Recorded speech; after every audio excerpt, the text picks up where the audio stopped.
Good evening, dear students. How are you all? Welcome to Shaping Minds Vinu. Let us continue with Unit 1 Teaching Aptitude. मैं आप लोगों को पढ़ा थी. मैंने आपको yesterday जो क्लास ली थी उसमें मैंने understanding level, reflective level and memory level ये सब मैं ऑलरेडी आप लोगों को कंप्लीट करा चुकी हूँ. आज हम स्टार्ट करेंगे ऑब्जेक्टिव्स ऑफ टीचिंग से. मेमोरी लेवल जल्दी से एक बार देख लेते हैं. मेमोरी लेवल किसने दिया था?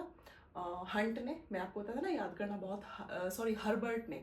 याद करना बहुत हार्ड है. मेमोरी हर्बर्ट ने दिया. उसी तरह से अंडरस्टैंडिंग मॉरिसन ने दिया. निमोनिक ये है सन अंडरस्टैंड करेगा, मॉरिसन अंडरस्टैंड करेगा. एंड देन रिफ्लेक्टिव लेवल वो दिया था हंट ने. आइए स्टार्ट करते हैं ऑब्जेक्टिव्स ऑफ टीचिंग से. देखिए ऑब्जेक्टिव्स क्या है, इससे तो आप वैसे भी समझ सकते हैं. मेन ऑब्जेक्टिव यही है टीचिंग का कि स्टूडेंट्स में स्किल डेवलपमेंट करना है, उनमें मॉरल वैल्यूज़ बढ़ानी है, उनकी क्रिटिकल थिंकिंग को बढ़ाना है, उन्हें कैपेबल बनाना है कि वो लाइफ में आगे जाके जो गोल अचीव करना चाहते हैं वो करे, एक अच्छे इंसान बने. ओवरऑल यही ऑब्जेक्टिव होता है टीचिंग का. हर एक चीज़ का, इवन नॉट ओनली टीचिंग, हर एक चीज़ का एक ऑब्जेक्टिव है. अब मैं आप लोगों को टीच कर रही हूँ, उसके पीछे भी कोई ऑब्जेक्टिव है. आप क्लास ले रहे हो, पढ़ रहे हो, उसके ऊपर आपका नेट एग्जाम जो आपको क्वालिफाई करना है, स्टडी SSSB वट जो भी आपका एग्जाम है, वो आपका ऑब्जेक्टिव है. तो यही होता है ऑब्जेक्टिव, यानी आपका उद्देश्य क्या है, आप करना क्या चाहते हो, इसीलिए आप इस डायरेक्शन पे हो. तो आइए हम टीचिंग से स्टार्ट करते हैं. KAB क्या है? टीचर का काम है नॉलेज बढ़ाना, एप्टीट्यूड, बच्चों का स्किल डेवलपमेंट करना ज़्यादा से ज़्यादा और उनके बिहेवियर में चेंज लेकर आना. तो that is KAB. Next is skill development. मैंने बताया आप लोगों को कि बच्चों में स्किल जो है, उनकी जो भी हिडन स्किल्स हैं उनको बाहर निकाल के लाना, उनमें जो स्किल है उनको पॉलिश करना, यानी उन्हें और ज़्यादा उसमें बेहतर बनाना. कॉग्निटिव एबिलिटी यानी उनकी जो बुद्धि है उससे रिलेटेड उसको और ज़्यादा इस तरह के घुमा फिरा के क्वेश्चंस करना जिससे बच्चे मजबूर हो जाएं ज़्यादा सोचने पर. उससे क्या होगा, उनकी कॉग्निटिव एबिलिटी बढ़ेगी, वो और ज़्यादा शार्प माइंडेड बनेंगे. प्रैक्टिकल क्या है? बच्चे को या किसी को भी प्रैक्टिकल नॉलेज होना ज़रूरी है. अब मैं ओरली आप लोगों को बता दूं बच्चों, ये है ऑब्जेक्टिव्स ऑफ टीचिंग, ये है कॉग्निटिव, अफेक्टिव, बिहेवियरल, सोशल, ये ऑब्जेक्टिव्स हैं. बस मैं ऐसे बता दूं, लेकिन जब तक आप उसको प्रैक्टिकली नहीं करेंगे, आप मेरे लेक्चर सुनने के बाद आप बार बार उस लेक्चर को सुनिए, बार बार देखिए, फिर खुद रीड कीजिए, खुद समझिए, दैट इज़ प्रैक्टिकल. अभी ओरली मैं बता दूं कि देखो एक गाड़ी ना ऐसे चलाई जाती है, एक स्कूटी ना ऐसे चलाई जाती है. आपको रेस देनी है, आपको गाड़ी में क्लच का ध्यान रखना है, आपको ब्रेक का ध्यान रखना है, लेकिन ओरली बोलने से चीज़ें नहीं होंगी. आप जब तक खुद गाड़ी चला के नहीं देखेंगे, आप उसकी प्रैक्टिस नहीं करेंगे, तब तक चीज़ें पॉसिबल नहीं है. तो प्रैक्टिकल नॉलेज इज मस्ट. फिर वैल्यूज़ डेवलप करना. कोई भी इंसान बेशक वो कितना भी पढ़ जाए, कितने भी हायर एजुकेशन ले ले, लेकिन अगर उसमें वैल्यूज़ नहीं है, उसमें नॉर्म्स नहीं है, उसमें तमीज़ नहीं है, उसमें हम्बल होने जैसी चीज़ें नहीं कि वो हम्बल हो, दूसरों को रिस्पेक्ट करे, वो सब चीज़ें अगर नहीं है तो पढ़ाई किसी काम की नहीं है. एक जो स्टडी होती है ना, वो आपको सिर्फ ये नहीं कि आपके पास इतनी सारी डिग्रियां हैं, वो नहीं होता है.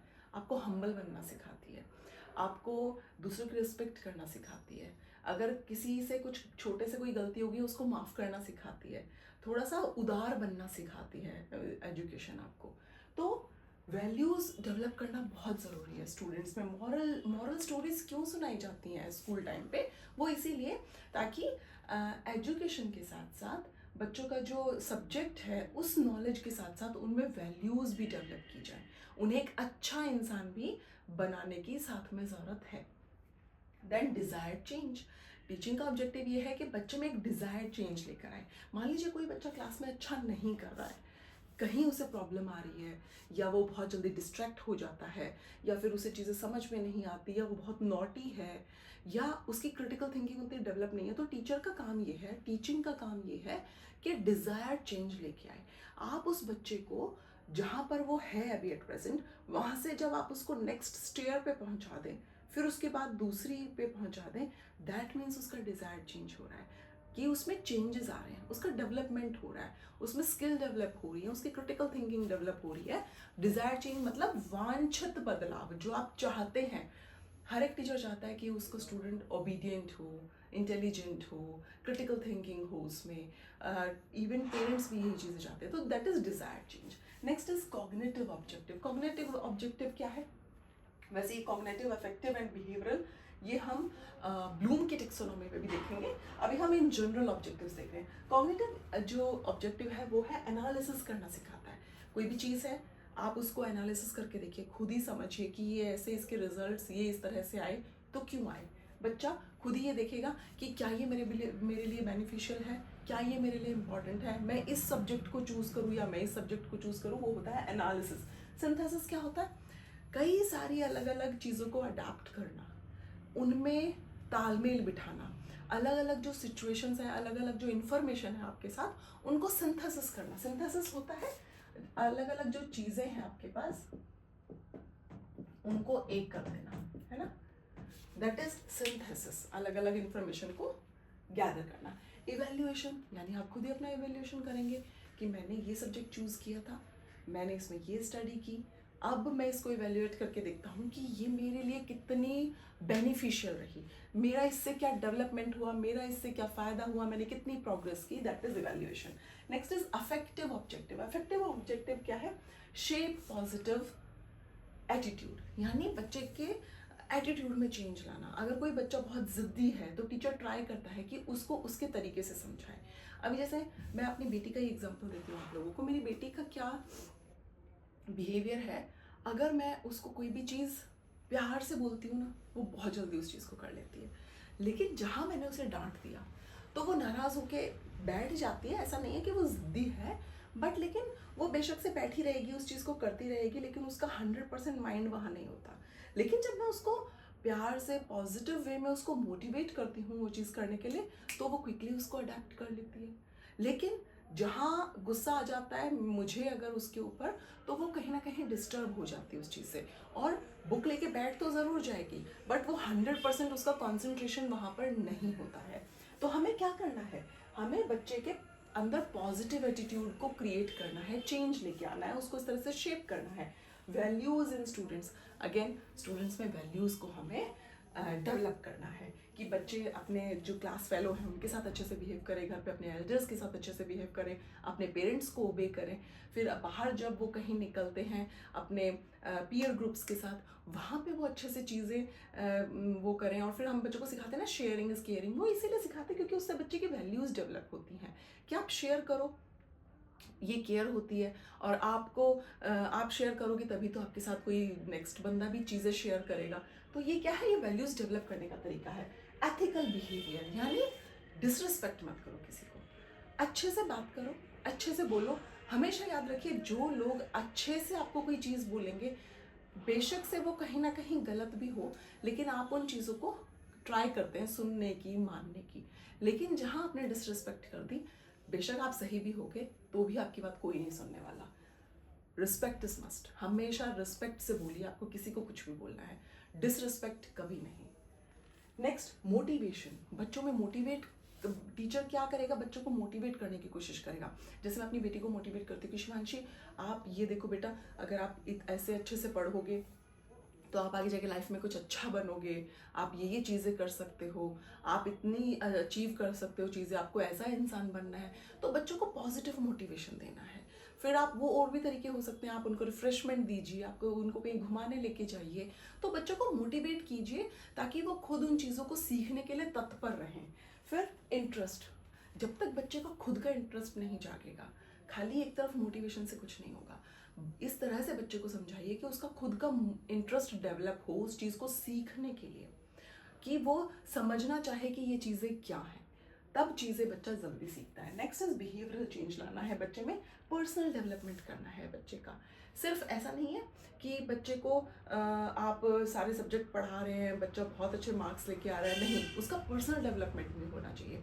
पर्सनल डेवलपमेंट में वही चीज़ें आती हैं कि आपकी वैल्यूज़, आप कैसे बैठते हैं, आप कैसे उठते हैं, आप कैसे बिहेव करते हैं, आप बाहर जब निकलते हैं तो अपने एल्डर्स के साथ कैसे बिहेव कर रहे हैं, आप अपने यंगर वंस के साथ कैसे बिहेव कर रहे हैं, वो सब आ जाता है आपका पर्सनल डेवलपमेंट। सोशल इंटरेक्शन, बच्चों को सोशल इंटरेक्शन सिखाना भी बहुत ज़रूरी है कि वो किससे कैसे बात करेंगे, और सोशल इंटरेक्शन होना चाहिए, उससे बच्चा ज़्यादा चीज़ें सीखता है। अब आप खुद से देखिए, इंट्रोस्पेक्ट बंदा और एक्सट्रोस्पेक्ट बंदा, जो इंट्रोस्पेक्ट है यानी जो बस अपने में ही रहते हैं बच्चे, कुछ होते हैं ना सिर्फ ज़्यादा लोगों के बीच में बैठना पसंद नहीं करते, उनके कंपैरिजन में जो दूसरे बच्चे होते हैं जो बहुत लोगों के साथ जल्दी से इंटरेक्ट कर लेते हैं, जल्दी से फ्रेंड बन जाते हैं, वो बच्चे ज़्यादा जल्दी चीज़ों को सीखते हैं और जल्दी एडजस्ट हो जाते हैं हर सिचुएशन में।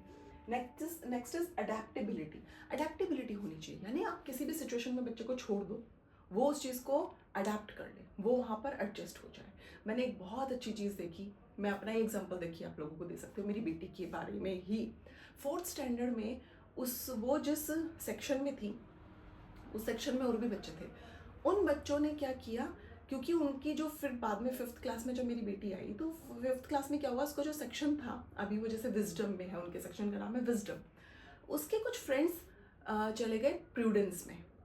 तो उनमें से जो मेरी बेटी थी उसकी और भी जो फ्रेंड्स थी, तो मैंने उनकी मम्मी से कंप्लेन सुनी कि भाई देखो मेरी फ्रेंड की बेटी ना विजडम सेक्शन में थी, अब वो उसकी फ्रेंड प्रूडेंस में चली गई, आप ऐसा करो मेरी बेटी को भी प्रूडेंस में ही डालो, क्योंकि मेरी बेटी का दिल नहीं लग रहा उसकी फ्रेंड के बिना, क्योंकि दोनों के सेक्शन अलग अलग हो गए। तो मैंने सोचा कि मैं भी अपनी बेटी से पूछ के देखूँ। मैंने उसको पूछा, मैंने कहा शिवांशी आपको भी अपना सेक्शन चेंज करना है क्या, आप भी चाहते हो आपका जो फ्रेंड प्रूडेंस में चले गए हैं आपको भी अपना सेक्शन चेंज करना है? She said no.